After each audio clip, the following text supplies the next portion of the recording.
আদ জাতির ধ্বংস হওয়ার প্রায় 500 বছর পেরিয়ে গেছে। তাদের অবর্তমানে রাজত্ব এখন সামুদ জাতির হাতে। শক্তিতে ক্ষমতায় তারাও কোনো অংশে কম নয়। লোকমুখে এখনো তরতাজা আদ জাতির উপর পতিত গজবের কথা।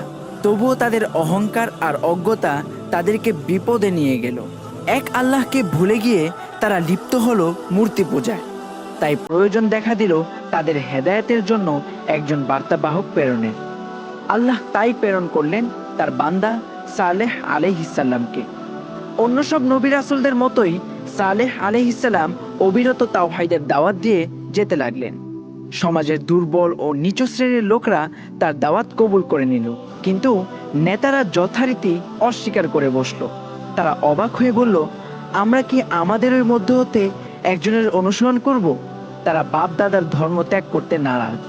সালেহ আলাইহিসসালাম বারবার তাদের বোঝাতে লাগলেন, কিন্তু তারা প্রতিবারই অস্বীকার করল। তাদের অহংকার তাদের বিবেকের বিরুদ্ধে জয়ী হলো। অবশেষে কাফির নেতারা সিদ্ধান্ত নিল তারা সালেহ আলাইহিসসালামের কাছে এমন আবদার করবে যাতে তিনি মিথ্যাবাদী সাব্যস্ত হন।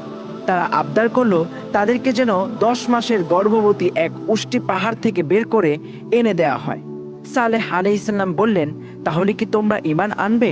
যদি না আনো তবে কঠিন শাস্তি ভোগ করতে হবে। তারা প্রতিজ্ঞা করলো ঈমান আনবে। এবার সালেহ আলাইহিসসালাম সালাতে দাঁড়িয়ে গেলেন। দোয়া কবুল হলো আর পাহাড় ফেটে বেরিয়ে এলো এক সুদর্শন উষ্টি। অবাক হয়ে অনেকে ঈমান আনলো, কিন্তু নেতারা বরাবরের মতোই অস্বীকার করল। সালেহ আলাইহিসসালাম তাদের বললেন, এই উষ্টি আল্লাহর পক্ষ থেকে এক নিদর্শন, তোমরা এর খেয়াল রাখো। তিনি তাদের মধ্যে আল্লাহর নির্দেশে কুয়ার পানি বন্টন করে দিয়ে বললেন, এ থেকে তোমরা একদিন পান করবে আর একদিন এই উষ্টির সাথে কোনো খারাপ আচরণ করবে না, তাহলে আল্লাহর গজব আসতে আর কোনো বাধাই থাকবে না। ভয়ে ভয়ে সামুদবাসীর নির্দেশ মেনে চলল অনেক দিন, কিন্তু শয়তান বসেনি। সে ওয়াসওয়াসা দিতে লাগলো। লোকেরা ভাবলো এই উষ্টির জন্য একদিনের পানি ছেড়ে দেওয়ার কোনো মানেই হয় না, অথচ বিনিময়ে তারা দুধ পাচ্ছিল।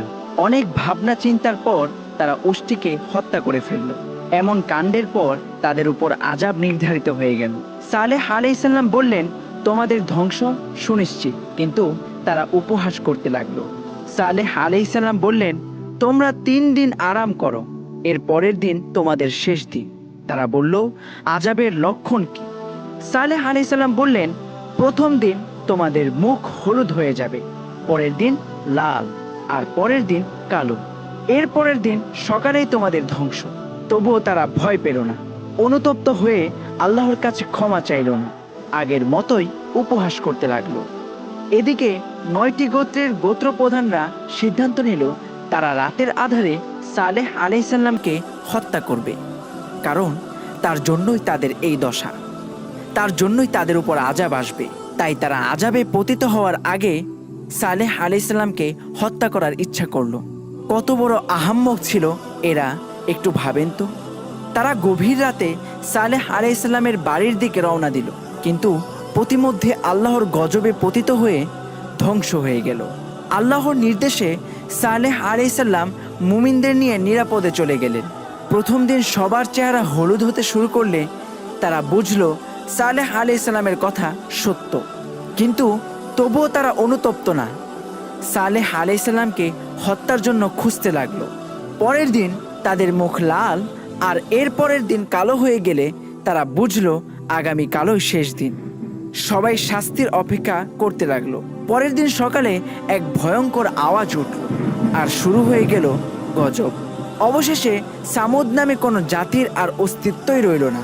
হায়, তারা যদি সত্যবাণী মেনে নিত! আমরাও তো কত গাফিল জীবন কাটাচ্ছি। আল্লাহ তাআলা আমাদেরকে হেফাজত করুন। আমিন সুম্মা আমিন।